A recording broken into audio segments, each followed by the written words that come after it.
नमस्कार, मेरा नाम है भूपेंद्र सोनी और आप देख रहे हैं दी लल्लन टॉप। बीते दशक में एक अलग तरह की करेंसी यानी मुद्रा काफी तेजी से उभरी है। इस मुद्रा का नाम है क्रिप्टो करेंसी। यह शब्द आपने कभी ना कभी सुना ही होगा। खैर, जो नहीं जानते उन्हें बता दूं कि यह क्रिप्टो करेंसी एक वर्चुअल करेंसी है, जिसे डिजिटल करेंसी के नाम से भी जाना जाता है। कई एजेंसियों ने इसे वैल्यू एक्सचेंज का एक तरीका बताया है। तो चलिए आसान भाषा में समझते हैं कि यह क्रिप्टो करेंसी आखिर है क्या।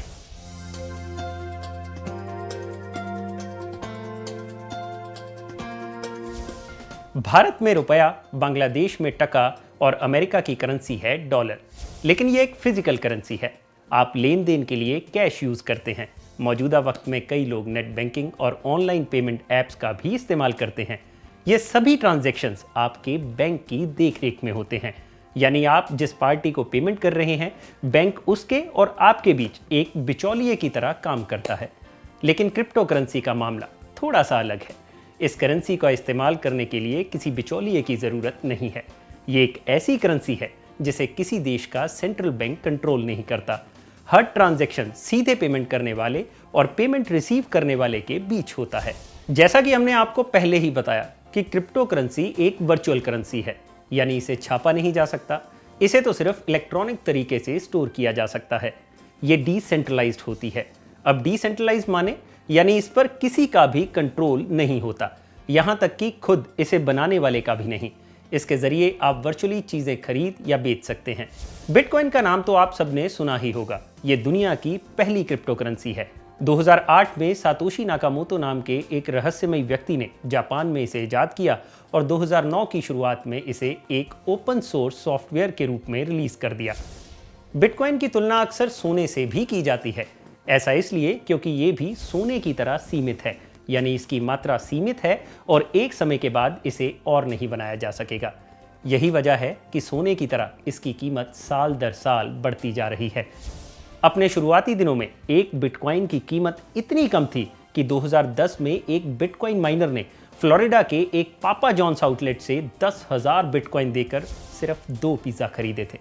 यह दुनिया में बिटकॉइन का सबसे पहला ऐसा ट्रांजैक्शन था जिसमें बिटकॉइन के जरिए कुछ खरीदा गया था। लेकिन जैसे जैसे वक्त बीता इसकी कीमत बढ़ने लगी। तो चलिए एक नज़र इसकी प्राइस हिस्ट्री पर भी डाल लेते हैं। फरवरी 2011 में एक बिटकॉइन की कीमत $1 थी। लगभग 30 महीने बाद नवंबर 2013 में बिटकॉइन $1,242 के बराबर हो गया। मई 2017 में बिटकॉइन की कीमत पहली बार $2,000 को पार कर गई। इसके बाद इसकी कीमत में ऐसा उछाल आया कि सारी दुनिया दंग रह गई। बिटकॉइन सितंबर 2017 में 5,000, नवंबर 2017 में 8,000 और दिसंबर 2017 में $19,000 से भी ऊपर पहुंच गया। बात करें 2020 की, तो दिसंबर 2020 में बिटकॉइन ने $28,000 का रिकॉर्ड आंकड़ा पार किया है। इंडियन करेंसी में बात करें तो लगभग 20 लाख रुपए का एक बिटकॉइन। वैसे पिछले एक महीने में बिटकॉइन की वैल्यू और भी तूफानी स्पीड से बढ़ती दिख रही है। अगर इस हफ्ते की बिटकॉइन वैल्यू पर नजर डालें तो इस सोमवार एक बिटकॉइन की कीमत $35,212 के आसपास थी, जो कि अपने आप में एक नया रिकॉर्ड है। भारत की बात करें तो आज से तकरीबन एक साल पहले तक हिंदुस्तान में बिटकॉइन था ही नहीं। किसी भी क्रिप्टो करेंसी का इस्तेमाल करना गैर कानूनी था, क्योंकि अप्रैल 2018 में आरबीआई ने क्रिप्टो करेंसी ट्रेडिंग पर बैन लगा दिया था। उस वक्त तत्कालीन वित्त मंत्री अरुण जेटली ने भी कहा था कि सरकार क्रिप्टो करेंसी के इस्तेमाल को अवैध मानती है। लेकिन 4 मार्च 2020 को सुप्रीम कोर्ट ने आरबीआई द्वारा लगाए गए बैन को हटा दिया, जिसके बाद भारत में क्रिप्टो करेंसी का इस्तेमाल आधिकारिक तौर पर शुरू हो गया। और आज न जाने ऐसे कितने हिंदुस्तानी हैं जो बिटकॉइन में निवेश कर रातों रात करोड़पति बन चुके हैं। अब अगर बिटकॉइन सोना है तो क्रिप्टो करेंसी के बाजार में चांदी भी तो होगी ही। असल में बिटकॉइन दुनिया की इकलौती क्रिप्टो करेंसी नहीं है। इसके अलावा भी कई कॉइन्स हैं जिन्हें लोग खूब इस्तेमाल कर रहे हैं। लाइट कॉइन और एथेरियम ऐसी ही कुछ क्रिप्टो करेंसीज हैं जिनका लोग धड़ल्ले से इस्तेमाल कर रहे हैं। लेकिन एक क्रिप्टो करेंसी जो बिटकॉइन की सारी खूबियों के साथ एडवांस भी है और इन सब से बिल्कुल अलग भी है, वो है बैकपैकर कॉइन। बैकपैकर कॉइन को क्रिप्टो करेंसी की चांदी कहना बिल्कुल गलत नहीं होगा, क्योंकि जो भी इसका इस्तेमाल करेगा समझिए उसकी चांदी ही चांदी है। इसकी सप्लाई बिटकॉइन से 10 लाख कम है, लेकिन इसको भेजने की स्पीड बिटकॉइन से 10 गुना ज़्यादा है। तो चलिए विस्तार से बात करते हैं इस बैकपैकर कॉइन के बारे में। जैसा कि आप इसके नाम से अंदाज़ा लगा सकते हैं, बैकपैकर कॉइन यात्रियों और टूरिस्ट इत्यादि के लिए क्रिप्टो मार्केट में उतारा गया है, यानी घूमने फिरने वालों के लिए। मगर कोरोना वायरस के चलते सभी प्रकार की यात्राएं तो बंद है। सुनने में भले ही ये एक बुरी खबर लग रही है, लेकिन अगर आप आने वाले समय में घूमने फिरने का सोच रहे हैं या ट्रैवलिंग करने का सोच रहे हैं, तो आपके लिए इससे अच्छी खबर कोई और नहीं हो सकती। दरअसल इस वक्त बैकपैकर कॉइन की जो वैल्यू चल रही है वो आज से 9 साल पहले बिटकॉइन की थी। जी, आज आप एक बैकपैकर कॉइन सिर्फ $1 यानी 73 रुपए में खरीद सकते हैं।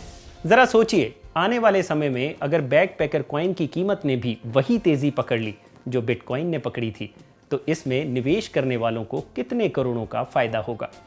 भविष्य में अगर आप किसी बाहरी देश घूमने जाना चाहते हैं तो आपको उस देश की करेंसी खरीदने की ज़रूरत नहीं पड़ेगी। आपको बस बैकपैकर कॉइन लेना है और दुनिया में इसी से सबको पेमेंट करते चले जाना है। बात दूर की लगती है, लेकिन आज क्रिप्टो को लेकर दुनिया में जो माहौल है उसे देखते हुए लगता है कि आप बैकपैकर कॉइन का इस्तेमाल जल्द ही कर पाएंगे। इसका एक और बड़ा फायदा है, वो ये है कि आप कन्वर्जन कॉस्ट बचा सकते हैं। दरअसल दूसरे देशों की करेंसी खरीदने में कम से कम 5% का खर्चा आता है, जिसे कन्वर्जन कॉस्ट कहते हैं। लेकिन बैकपैकर कॉइन इस्तेमाल करने वालों के लिए ये कन्वर्जन कॉस्ट केवल 0.01% होगी। इससे पैसा भी बचेगा और आपकी करेंसी सुरक्षित भी रहेगी। यही नहीं, आपको अगर पैसा विदेश भेजना हो या मंगाना हो, तब भी आप सिर्फ 0.01% के खर्चे पर ऐसा कर सकते हैं, और वो भी सिर्फ मिनटों के अंदर। तो ज़्यादा इंतज़ार मत कीजिए, अपनी जेब के हिसाब से बैकपैकर कॉइन खरीद लीजिए। आने वाले समय में दुनिया घूमने का इससे अच्छा मौका नहीं मिलेगा। यह क्रिप्टो करेंसी ग्लोबल करेंसी के रूप में भी पहचानी जाती है, लेकिन भारत में इसका रूप कुछ अलग है। मिसाल के तौर पर अगर आप भारत में किसी भी एक्सचेंज से बिटकॉइन खरीदते हैं तो आपको उसके ऊपर एक प्रीमियम देना पड़ता है।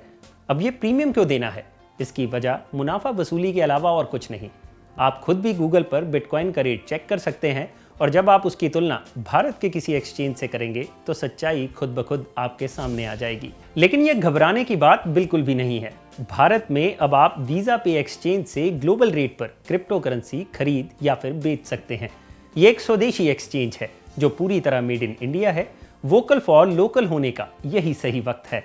भारत में पहले से चल रहे एक्सचेंजों के बीच ऐसा करना चुनौतीपूर्ण तो है, लेकिन ज़रूरी भी है। आप अपने क्रिप्टो करेंसी के सफ़र की शुरुआत वीज़ा पे से कर सकते हैं। अगर आपको लगता है कि वीज़ा पे प्रोजेक्ट भारत के क्रिप्टो बाजार में बदलाव ला सकता है और अपनी जगह बना सकता है, तो आप इस प्रोजेक्ट में सिर्फ 5,000 रुपये, जी सिर्फ 5,000 रुपये से अपनी हिस्सेदारी भी खरीद सकते हैं। तो ये है क्रिप्टो करेंसी का पूरा गणित, जिसके ज़रिए हमने आपको इस करेंसी का फ्यूचर बताने की कोशिश की है। लेकिन इसके साथ साथ हम आपको ये सलाह भी देंगे कि क्रिप्टो में इन्वेस्ट करने से पहले इससे जुड़े हुए हर तरह के रिस्क को भी ज़रूर समझ लें।